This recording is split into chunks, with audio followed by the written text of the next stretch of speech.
بسم اللہ الرحمن الرحیم۔ شروع اللہ کے نام سے جو بڑا مہربان نہایت رحم کرنے والا ہے۔ السلام علیکم پیارے دوستوں۔ حضرت علی کے فیصلے اور ان کی پیدائش کا واقعہ۔ حضرت امام علی ابن طالب کی ولادت اسلامی کیلنڈر سے لگ بھگ 23 سال پہلے مکہ مکرمہ میں 13 رجب 30 عام الفیل اور انگریزی تاریخ کے مطابق 29 ستمبر اور 599 عیسوی کو ہوئی۔ ناظرین، بعض علماء کے مطابق حضرت علی رضی اللہ تعالیٰ عنہ کی پیدائش خانہ کعبہ کے اندر ہوئی، لیکن دوستوں بعض علماء کو اس میں اختلاف ہے۔ ان کے مطابق حضرت علی رضی اللہ تعالیٰ عنہ کی پیدائش خانہ کعبہ کے اندر نہیں ہوئی۔ حضرت علی رضی اللہ تعالیٰ عنہ کی والد کا نام حضرت ابو طالب اور آپ کی والدہ کا نام حضرت فاطمہ بنت اسد ہے۔ مولا کائنات سیدنا حضرت علی مرتضیٰ رضی اللہ تعالیٰ عنہ صلی اللہ تعالیٰ علیہ وسلم کے سگے چچا حضرت ابو طالب کے فرزند ہیں۔ حضور صلی اللہ تعالیٰ علیہ وسلم سے عمر میں 30 سال چھوٹے ہیں۔ اللہ تعالیٰ نے حضور صلی اللہ تعالیٰ علیہ وسلم کو جب نبوت عطا فرمائی تو جن خوش نصیب لوگوں نے سب سے پہلے اسلام قبول کیا ان میں نمایاں نام مولا علی کائنات حضرت سیدنا علی مرتضیٰ رضی اللہ تعالیٰ عنہ کا ہے۔ اس وقت ان کی عمر 10 سال کی تھی۔ بچوں میں سب سے پہلے اسلام قبول کرنے والے کا شرف انہیں نصیب ہوا۔ نبی کریم صلی اللہ تعالیٰ علیہ وسلم کے چچا زاد بھائی ہیں، لیکن ایک موقع پر آقا کریم صلی اللہ تعالیٰ علیہ وسلم نے ارشاد فرمایا کہ اے علی، تو میرا دنیا میں بھی بھائی ہے اور آخرت میں بھی میرا بھائی ہے۔ ایک بار نبی کریم صلی اللہ تعالیٰ علیہ وسلم نے ارشاد فرمایا، میں علم کا شہر ہوں اور علی اس کا دروازہ ہے۔ آج کی ویڈیو میں ہم آپ کو حضرت علی رضی اللہ تعالیٰ عنہ کے علم کی حکمت سے بھرپور ایسے فیصلے سنائیں گے جنہیں سن کر یقیناً آپ کا ایمان تازہ ہو جائے گا۔ اس لیے آپ سبھی سے گزارش ہے کہ ویڈیو کو دھیان سے سنیں اور بنا اسکپ کیے لاسٹ تک ضرور دیکھیں۔ حضرت عبید اللہ رضی اللہ تعالیٰ عنہ فرماتے ہیں کہ حضرت سیدنا علی مرتضیٰ رضی اللہ تعالیٰ عنہ کے پاس ایک سائل آیا اور سوال کیا۔ آپ رضی اللہ تعالیٰ عنہ نے حضرت سیدنا امام حسن رضی اللہ تعالیٰ عنہ سے کہا کہ اپنی ماں کے پاس جاؤ اور ان سے کہو کہ میں نے انہیں جو 6 درہم دیے تھے ان میں سے 1 درہم دے دیں۔ حضرت سیدنا امام حسن رضی اللہ تعالیٰ عنہ آگے اور آ کر کہا کہ والدہ کہتے ہیں کہ وہ 6 درہم تو آپ رضی اللہ تعالیٰ عنہ نے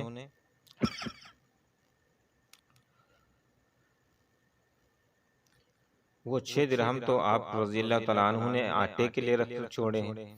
آپ رضی اللہ تعالیٰ عنہ نے فرمایا کہ اس آدمی کا ایمان سچا نہیں ہو سکتا جب تک کہ اس بندے کو اس چیز پر جو اللہ کے قبضے میں ہے زیادہ اعتماد نہ ہو نسبت اس چیز کے جو بندے کے قبضے میں ہے۔ تم جا کر اپنی ماں سے کہو کہ وہ 6 درہم دے دیں۔ چنانچہ حضرت سیدنا فاطمہ رضی اللہ تعالیٰ عنہ نے وہ 6 درہم دے دیے۔ آپ رضی اللہ تعالیٰ عنہ نے وہ 6 درہم اس سائل کے حوالے کر دیے۔ ابھی آپ رضی اللہ تعالیٰ عنہ گھر میں داخل بھی نہیں ہوئے تھے کہ ایک شخص آیا۔ اس کے پاس ایک اونٹ تھا اور وہ اس اونٹ کو بیچنا چاہتا تھا۔ آپ رضی اللہ تعالیٰ عنہ نے اس شخص سے کہا کہ وہ اس اونٹ کو کتنے میں بیچے گا؟ اس شخص نے جواب دیا کہ میں اسے 140 درہم میں بیچوں گا۔ آپ رضی اللہ تعالیٰ عنہ انہر مایا اس اونٹ کو ادھر باندھ دے، مگر ایک شرط پر کہ میں اس کی قیمت کچھ دیر کے بعد عطا کروں گا۔ اس شخص نے رضامندی ظاہر کر دی۔ وہ شخص مان گیا اور اونٹ کو باندھ کر چلا گیا۔ حضرت سیدنا علی رضی اللہ تعالیٰ عنہ ابھی کھڑے ہی تھے کہ ایک اور شخص آیا اور اس نے آپ رضی اللہ تعالیٰ عنہ سے دریافت کیا کہ یہ اونٹ کس کا ہے؟ آپ رضی اللہ تعالیٰ عنہ نے کہا میرا ہے۔ اس شخص نے کہا کیا آپ کا ارادہ اسے بیچنے کا ہے؟ حضرت علی رضی اللہ تعالیٰ عنہ نے قیمت پوچھی تو آپ رضی اللہ تعالیٰ عنہ نے اسے اونٹ کی قیمت 200 درہم بتائی۔ اس آدمی نے 200 درہم دے کر وہ اونٹ لے گیا۔ کچھ دیر بعد وہ شخص آیا جس سے آپ رضی اللہ تعالیٰ عنہ نے اونٹ لیا تھا۔ حضرت علی رضی اللہ تعالیٰ عنہ نے اسے 140 درہم دیے اور 60 درہم لے کر حضرت سیدنا فاطمہ رضی اللہ تعالیٰ عنہ کے پاس رکھ آئے، اور وہ انہیں 60 درہم دے دیے۔ حضرت سیدنا فاطمہ تو زہرا رضی اللہ تعالیٰ عنہ نے پوچھا کہ جی کہاں سے آئے؟ حضرت سیدنا علی رضی اللہ تعالیٰ عنہ نے فرمایا یہ وہ ہیں جس کا اللہ تعالیٰ نے وعدہ کیا ہے، اور ہم نے حضور نبی کریم صلی اللہ تعالیٰ علیہ وسلم سے سنا ہے کہ جو اللہ تعالیٰ کی راہ میں 1 خرچ کرے گا اسے 10 ملیں گے۔ چنانچہ میں نے اس سائل کو 6 درہم دیے، اور اللہ تعالیٰ نے مجھے ان کے عوض میں 60 درہم دے دیے۔ نبی کریم صلی اللہ تعالیٰ علیہ وسلم کی ایمانداری اور صداقت دور دور تک مشہور تھی، لہٰذا لوگ آپ کے پاس اپنی امانت رکھوایا کرتے تھے، اور جب ان کو ان کی چیزوں کی ضرورت ہوتی تو نبی کریم صلی اللہ تعالیٰ علیہ وسلم ان کو لوٹا دیا کرتے تھے۔ ہجرت مدینہ کی رات رسول اللہ صلی اللہ تعالیٰ علیہ وسلم نے حضرت علی رضی اللہ تعالیٰ عنہ سے ساری امانت سپرد کی، اور ان سے یہ ارشاد فرمایا کہ آپ ان امانتوں بجنے مکہ مکرمہ میں ایک عجیب واقعہ پیش آیا۔ ابو سفیان کے بیٹے حنظلہ نے عمیر بن وائل سغزی کو بلایا اور اس سے کہا کہ تم علی ابن طالب کے پاس جاؤ اور اس سے 80 مسکہ سونے کا دعویٰ کرو۔ میں نے سونا حضرت محمد صلی اللہ علیہ وسلم کے پاس بطور امانت رکھا تھا۔ نبی کریم صلی اللہ تعالیٰ علیہ وسلم مدینے کی طرف کوچ کر گئے ہیں، اور علی ان کے وکیل ہیں، ان سے جا کر کہو کہ آپ میری امانت مجھے واپس کر دیں۔ اگر علی تم سے گواہ طلب کریں تو ہماری گواہی قریش کی تمام ضمانت دے گی، اور تیرے اس قدم کے بدلے میں تجھے اپنی ماں ہندہ کا گلو بنا دیتا ہوں۔ عمیر بن وائل نے حضرت علی رضی اللہ تعالیٰ عنہ کے پاس آ کر امانت کا دعویٰ کر دیا۔ حضرت علی رضی اللہ تعالیٰ عنہ نے اس سے امانت کی نشانی طلب کی تو اس نے بتا دیا کہ اس کے بعد آپ رضی اللہ تعالیٰ عنہ نے امانتی سامان میں اسے تلاش کیا، لیکن اس کی امانت کہیں نظر نہیں آئی، یہاں تک کہ اس کے اثرات بھی نہیں ملے، جبکہ ہر امانت ان کے پاس موجود تھی۔ اور ان امانت گزنوں نے عمیر کو بہت سمجھایا کہ تم اس دعوے میں جھوٹے ہو، تم جھوٹ بول رہے ہو، لیکن اسے سمجھانے میں کوئی فائدہ نہیں ہوا، وہ اپنی ضد پر اڑا رہا۔ اس نے کہا میرے چند گواہ ہیں جس سے ابو جہل، اس کا بیٹا ارما، ابو سفیان اور اس کا بیٹا حنظلہ شامل ہیں، یہ حضرات میری گواہی دینے کے لیے تیار ہیں۔ یہ سن کر حضرت علی رضی اللہ تعالیٰ عنہ نے یہ صرف ان کا فریب ہے، چنانچہ آپ نے فرمایا کہ گواہوں کو خانہ کعبہ میں حاضر کیا جائے۔ پھر آپ رضی اللہ تعالیٰ عنہ نے عمیر کو ایسی جگہ طلب کیا کہ گواہ اور عمیر کی بات نہ سن سکیں۔ آپ نے فرمایا برادری ثقف بتائیے یہ امانت آپ نے دن کے کس وقت رسول اللہ صلی اللہ علیہ وسلم کے پاس سپرد کی تھی؟ اس نے کہا دوپہر کے وقت رسول خدا صلی اللہ علیہ وسلم نے میرے ہاتھ سے لی تھی اور آپ نے غلام کے حوالے کی تھی۔ اس کے بعد حضرت علی رضی اللہ تعالیٰ عنہ کا، لیکن اس نے گواہی دینے سے انکار کیا اور کہنے لگا مجھ پر گواہی دینا کوئی فرض تو نہیں ہے۔ پھر آپ نے ابو سفیان کو بلایا اور اس سے یہی سوال کیا۔ ابو سفیان نے کہا غروب آفتاب کے وقت حضرت محمد مصطفیٰ صلی اللہ تعالیٰ علیہ وسلم کے حوالے کی تھی اور آپ صلی اللہ تعالیٰ علیہ وسلم نے اپنی جیب میں ڈال دی تھی۔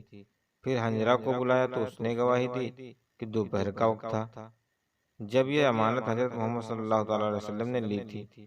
پھر حضرت علی رضی اللہ تعالیٰ عنہ نے وقتبہ بن مد کو بلا کر اس سے سوال کیا۔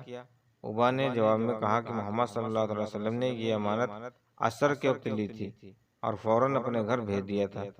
پھر حضرت علی نے ایک رما کو بلایا اور اس سے سوال کیا۔ اس نے جواب میں کہا کہ محمد صلی اللہ علیہ وسلم نے یہ امانت طلوع آفتاب کے وقت لی تھی اور اس امانت کو فاطمہ بنت اسد کے گھر روانہ کر دیا تھا۔ جب عمیر نے مختلف اور الگ الگ گواہیاں سنی تو اس کا رنگ اڑ گیا اور وہ جان گیا کہ اس کی رسوائی ہونے والی ہے اور اسے مزید ذلت کا سامنا کرنا پڑے گا۔ چنانچہ اس کا رنگ زرد ہو گیا اور اس کے چہرے پر ہوائیاں اڑنے لگیں۔ حضرت علی رضی اللہ تعالیٰ عنہ نے فرمایا اے عمیر تیرا رنگ کیوں زرد ہو گیا اور تجھ میں تبدیلی کیوں ہو رہی ہے؟